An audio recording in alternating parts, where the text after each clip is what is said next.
दोस्तों हमारा पड़ोसी राज्य नेपाल जो है 2 दिनों से जल रहा है। आपको पता है आज तीसरा दिन है। आज कहा जा रहा है कि जो आर्मी है रोड पे उतर गई है। अभी माहौल जो है वो शांतिपूर्ण है। रात 10 बजे आर्मी चीफ जो है वो राष्ट्र के नाम संबोधन किए। उन्होंने पूरे तरह से जो है नेपाल को अपने कंट्रोल में ले लिया है। और जो जेनजी वर्सेज गवर्नमेंट के ऊपर जो ये प्रोटेस्ट हो रहे थे, ये हिंसा हो रही थी, इसके बीच थर्ड पार्टी भी इंटर किया है, ये कुछ कहना है नेपाल सरकार का।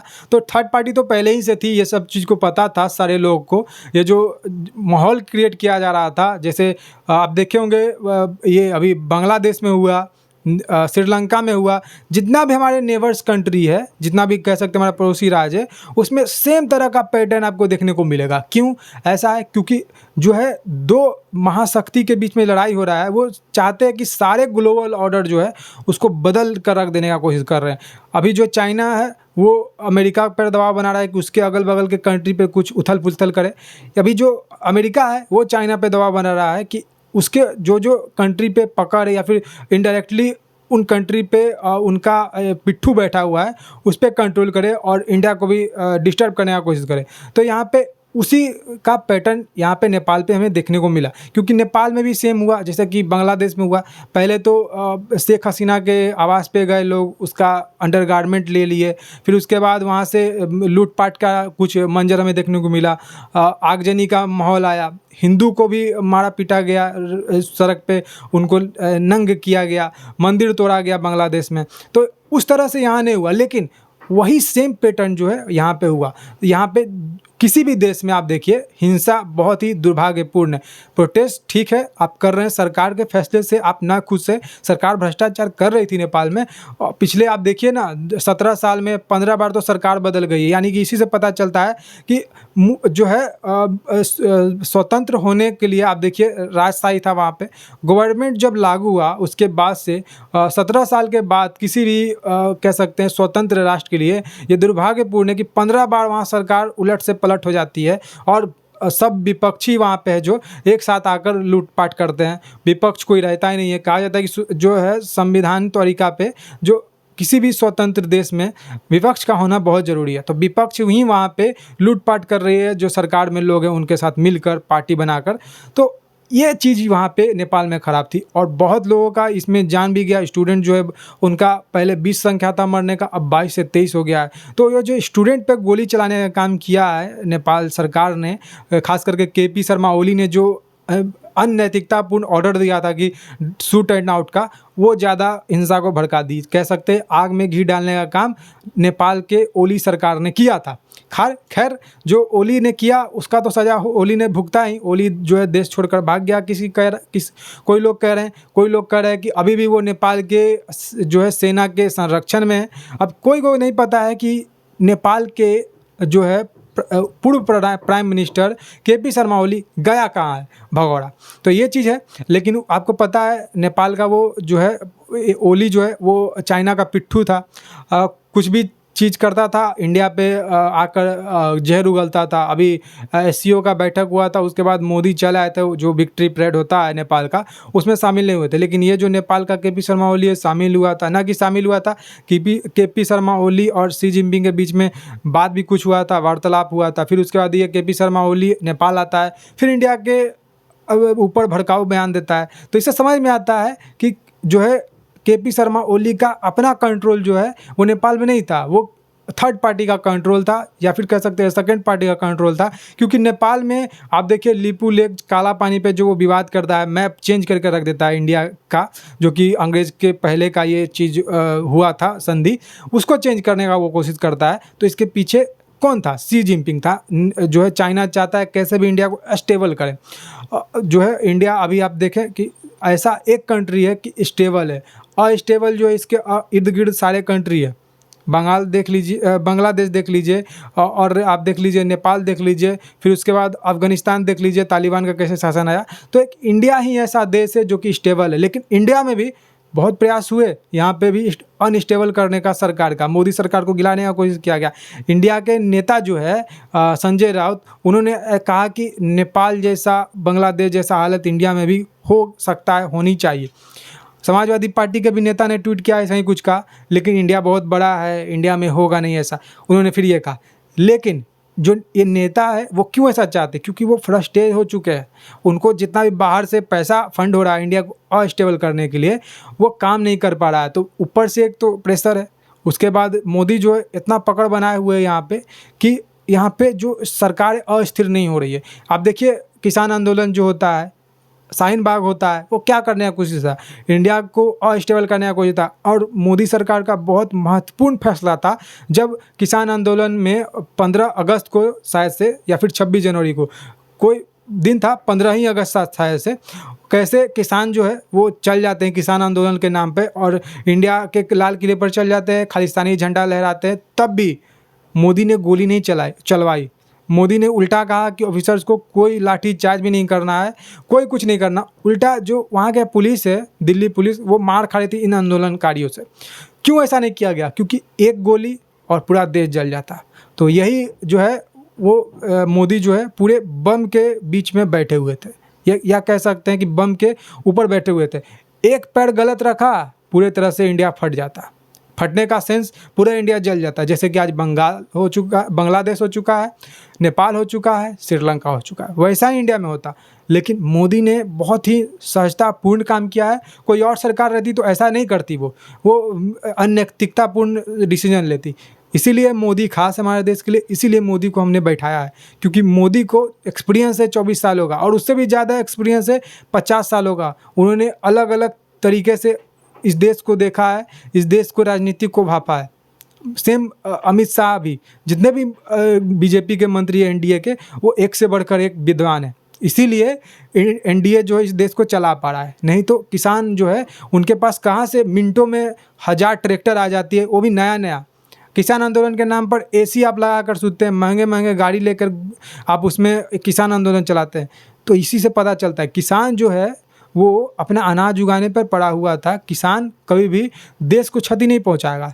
किसान अपने सोच रहा है कि अपने जो है देशवासी का पेट कैसा भरा जाए, अपने घर को कैसे चलाया जाए, अपने खाद्य पदार्थ को कैसे खेतों में डाला जाए, खेत को कैसे सिंचाई किया जाए। अगर किसान इतना महीने बॉर्डर पे रहता, 2 साल की 3 साल से लगता है कि वो बॉर्डर पे थे, किसान आंदोलन कर रहे थे, अगर उतना समय में किसान अगर रहता तो इंडिया में तो भूखमरी आ जाती। तो इसी से पता चल पड़ा इंडिया का जो रियल किसान है वो अपना काम कर रहे थे। ये जो फ्रॉड थे, खालिस्तानी थे, ये जो जॉर्ज सोरोस के फंडिंग थे किए हुए किसान थे, वो ये चीज़ कर रहे थे। शाहीन बाग में भी ये चीज़ करने का कोशिश किया था, और नेता चल जाते थे वहाँ पे भड़काऊ भाषण देते थे शाहीन बाग, या फिर वहाँ पे किसान आंदोलन में नेता चल जाते थे। आप देखिए दीपिका पादुकोण भी जेएनयू में जाकर कुछ भाषण दी। तो ये सबको पता ही नहीं है कि क्या चल रहा है। तो इसीलिए मोदी ज़रूरी है हमारे देश के लिए, और इंडिया को भी अस्टेबल करने की कोशिश कर रहे हैं अभी भी। इसीलिए आपको ज़रूरी है कि नेपाल पे नज़र अपना बनाए रखें कि नेपाल में क्या हो रहा है, वैसा इंडिया में ना होने पाए। हमको, आपको, जितने भी हमारे देश के लोग हैं उनको सोचना चाहिए। क्योंकि आप देखिए किसी भी सरकार से आपको विरोध है, सरकार का विरोध करिए, भ्रष्टाचार, नौकरी के मुद्दे, आंदोलन करिए शांतिपूर्ण, ये कोई दिक्कत नहीं है, ये संविधान भी इजाज़त आपको देता है। लेकिन किसी भी देश का आप जो है सरकारी संपत्ति जला रहे हैं, आपको ये चीज़ मानना होगा कि ये आपका चीज़ जल रहा है, क्योंकि आपके टैक्स के पैसे से सरकारी संपत्ति बनी हुई है। अगर ये क्षति होगी, देश कई गुना पीछे चला जाएगा। जैसे कि नेपाल चला गया, आज बांग्लादेश चला गया, अभी श्रीलंका चला गया, वैसे ही किसी भी देश में हो वो पीछे चला जाएगा। अगर किसी भी देश का सरकारी प्रॉपर्टी जलता है तो क्योंकि वो आप ही का टैक्स पेयर का पैसा है, और फिर आप ही के टैक्स पेयर के पैसे से वो बनेगा। बंगाल के जो लोग, जो युवा जेनजी जो कूद रहे हैं, आंदोलन कर रहे हैं, ठीक था जब शांतिपूर्ण आंदोलन कर रहे थे, सरकार को भगाने का मांग कर रहे थे। लेकिन जब वो बिल्डिंग जलाए, सिंह दरबार जलाए, अपने संसद को जलाया, अपने सुप्रीम कोर्ट को जलाया, यहाँ तक कि जितने जो सरकारी संस्था थे उन सभी को जलाया, इससे क्या मिला उसको? कुछ नहीं मिला। सरकार के ऊपर तुम्हारा आक्रोश है तो सरकार के ऊपर आक्रोश देखा। अब अपने प्रॉपर्टी को जलाना, फिर तुम्हारे ही जेब से वो पैसा जाने वाला है, तो इसमें खुशी की कौन सी बात है? इसमें तो तुम्हारी ही हार हुई है कि तुम्हारा देश पीछे चला गया। ऑलरेडी तुम्हारा नेपाल का जो है बजट इतना है नहीं, ऑलरेडी नेपाल जो है वो कर्जे के कगार पर है। तो इतना अराजकता करना वो गलत बात है। कितने जेनजी के प्रदर्शन के नाम पर कैदी जो है जेल तोड़ कर बाहर आ गए। कोई जेल से 500 कैदी भाग गए, कोई जेल से 1500 कैदी भाग गए। ये चीज़ क्या है? ये थर्ड पार्टी का इन्वॉल्वमेंट है। बैंक को लूटा गया, हिमालयन बैंक कहा जा रहा है वहाँ के हैं जो, उसको लूटा गया बड़े पैमाने पे।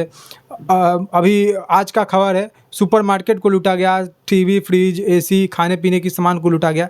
ये सब चीज़ क्या है? ये सब जेनजी कर रहे हैं या फिर थर्ड पार्टी का यहाँ पे इन्वॉल्वमेंट है। सेम चीज़ है बांग्लादेश में जो है वो हुआ था लूटपाट का, जो ही नेपाल में हुआ, जो ही श्रीलंका में हुआ। तो सारी चीज़ें आप देखिए सामान्य है, कोई भी नहीं कह सकते हैं कि डिफरेंट दिखाई गई है। जो बंगाल में हुआ, बांग्लादेश में सॉरी जो हुआ वो नेपाल में नहीं हुआ, जो नेपाल में हुआ वो श्रीलंका में नहीं हुआ। ये तीनों चारों जो भी घटनाएं जो कनेक्टेड है वो आपस में सेम पैटर्न पे आप देखिए चल रही है, ये कोई अलग नहीं है और इंडिया के इर्द गिर्द ही चल रही है। इंडिया पे दबाव बनाने की कोशिश हो रहा है। अभी मोदी जो है उन्होंने कहा था कि मैं जानता हूँ कि ये जो किसान के जो अहित का फैसला जो अमेरिका कह रहा है कि किसान के गुड प्रोडक्ट पे डील होना चाहिए, किसान के बीज पे डील होना चाहिए, डेयरी प्रोडक्ट पे डील होना चाहिए, तो ये मैं किसानों के हित के खिलाफ नहीं जा सकता। किसानों का जो हित है वही मैं देखूंगा इंडिया में। मोदी ने कहा था अहमदाबाद अपने कुछ जो उन्होंने संबोधित किया था सभा को, उसमें मुझे पर्सनल अपने चुकाना पड़ेगा इस डील को ना होने पे, मैं जानता हूँ, लेकिन फिर भी मैं ये होने नहीं दूंगा। तो मोदी ने ऐसा क्यों किया? क्योंकि वो जान रहे हैं कि पर्सनल उनको ये चीज़ पे फेस करना पड़ेगा और देश को नुकसान करना पड़ेगा। तो इसीलिए उन्होंने ये डिसाइड किया है कुछ भी हो उस पर जो है अस्थिर से काम लेना है। के.पी. शर्मा ओली जो है वो कर दिया, उस जैसा काम नहीं करना है कि गोली चलवा देना है। शेख हसीना जो थी वो गोली चलवा दी, वैसा काम नहीं करना है।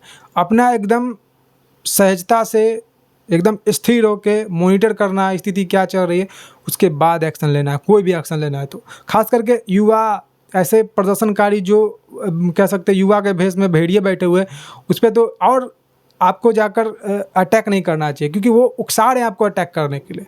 उनका मुद्दा ही यही है कि अटैक करें आप और उसके बाद वो देश को फूंक दे, जैसे कि बांग्लादेश और नेपाल और श्रीलंका में हुआ। ये चीज़ को आप देखिए। तो इसके बीच में कौन है? इसके जो श्रीलंका, बांग्लादेश या फिर नेपाल में हुआ है, इसके हाथ कौन, मतलब इसके बीच का हाथ किसका है? किसका, कौन देश का इसमें इन्वॉल्वमेंट है? तो इसमें अमेरिका है, साफ दिख रहा है, क्योंकि अमेरिका बोल रहा था शेख हसीना को कि कुछ इलाका उसका था कि वो आप दे दीजिए अमेरिका को, अमेरिका वहाँ एक मिनी क्रिश्चियन देश बचाएगा। तो ये कुछ नहीं हुआ, शेख हसीना नहीं मानी, तो उसके बाद उसका तख्ता पलट हो गया। आज शेख हसीना ये परिणाम है कि इंडिया में वो है। तो देखते हैं क्या होता है आगे, लेकिन जो भी हो रहा है ग्लोबल ऑर्डर के हिसाब से हमारे देश के लिए बहुत अहम है। हमको भी मॉनिटर करना है कि ये देश जो है हमारे देश में ना हो, अगर हो ऐसा जो कर रहा है उसको मार कर भगाएं हमारे देश से। तो ये चीज़ है। और अगर करने का कोई प्रयास भी कर रहा है तो उसको रोक के सरकार को इन्फॉर्मेशन दे कि ऐसा ऐसा हमारे देश में होने का अनुमान है, हो सकता है, ऐसा आप कर सकते हैं। क्योंकि हमारा देश जो है वो सिर्फ एक आदमी, एक पार्टी, एक व्यक्ति का नहीं है। पूरे 125 करोड़ देशवासी मिलकर इस देश को बनाए हैं। उनके टैक्स का पैसा इस देश में लगा है, तभी ये देश विकास के ओर जा रहा है। अगर हमारा देश जो है वो ऐसा अराजकता फैलेगा तो विकास तो दूर, देश और नीचे चला जाएगा। तो इस चीज़ पे आपको ध्यान देना है, हमारे अपने देश के लिए खड़ा होना है। ये भारत जो है, आज़ादी जो है वो बहुत मुश्किल से हमें मिला है। 17 देखिए आप 1000 साल से ये देश गुलाम रहा है। कभी मुग़ल आते हैं तो कभी कह सकते हैं अंग्रेज़ आते हैं। तो हम अपने छाती पे इतना मतलब कष्ट है, ये हम लोग को पता है। हमारे पूर्वज जो इस देश के लिए कुर्बानी दिए उनको पता है। तो ये देश को आज़ादी आसानी से नहीं मिल गया। जैसे बांग्लादेश अलग हो गया आसानी से, या फिर पाकिस्तान धर्म के नाम पर आसानी से अलग हो गया, या फिर नेपाल को वहाँ पे तो खैर गुलाम हुआ ही नहीं वो, या फिर आप भूटान देख लीजिए। इस देशों को हमारे नेबरिंग कंट्री में देख लीजिए, इस देशों को जितना आसानी से गुलामी से छुटकारा मिल गया है, कुछ देश को गुलामी भी नहीं हुआ, उतना आसानी से हमको गुलामी नहीं, आसानी से हमको आज़ादी नहीं मिला है। ये चीज़ को आप देखिए, क्योंकि ये जो आज़ादी है, कई खून, कई सिंदूर, कई बेटे, कई माँओं के कोख उजड़ने के बाद ये आज़ादी मिला है। और आज भी बॉर्डर पे कई माँओं और कई बहनों और कई बीवियों के सिंदूर उजड़ते हैं। उसके बाद से हमारे देश में इतना शांति है, बॉर्डर पे वो जवान है इसीलिए। तो ये चीज़ आप जब सोचेंगे उसके बाद हमारे देश में कुछ होगा ही नहीं। और जो ऐसा अराजकता फैलाने की कोशिश करेगा वो कर ही नहीं सकेगा, क्योंकि हम देशवासी जो है अपने देश के लिए वफ़ादार हैं। अगर हम वफ़ादार हैं, कोई आकर हमारे देश में अराजकता फैला नहीं सकता है, फैलाने का काम करेगा उसको मार कर भगा दिया जाएगा। ये चीज़ आप समझिए, और आशा करता हूँ कि आप मेरे वीडियो से कुछ समझ पाए होंगे। अगर थोड़ा बहुत भी समझ पाए होंगे तो इस देश के लिए काम करिए, इस देश में अराजकता, हेट मत फैलाइए। जैसे कि अभी राहुल गांधी करता है, वोट चोर, गद्दी छोर, SIR। तो ये जो है जॉर्ज सोरोस का फंडिंग है, जॉर्ज सोरोस का कठपुतली है। तो ये चीज़ आप समझिए। फिलहाल आज की इस वीडियो में इतना ही। जय हिंद, वंदे मातरम, जय श्री राम।